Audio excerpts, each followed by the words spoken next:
రాజు ఊర్లో అందరూ ఏటేటో మాట్లాడుకుంటున్నారా? మన గురించి మాట్లాడుతుంటే మనం ఫేమస్ అయిపోయినట్టేనే. ఒరే నీకు నాకు ఈ శివరాత్రి పండుగ నుండి రాజుగాడే మన తండ్రి. మనం పెళ్లి చేసుకుందామా?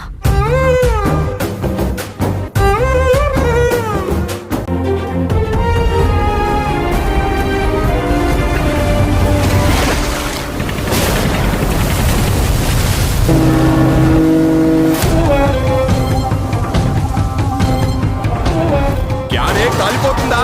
నైతో మీ దేశంకి ఏమి చేసినా తుడుచుకొని పోవటం అలవాటైందా? మా దేశంలో ఉన్న ఊరకొక్కలని ఉత్తరం వైపు తిరిగిపోస్తే ప్రపంచ పటంలో పాకిస్తానే లేకుండా పోద్ది.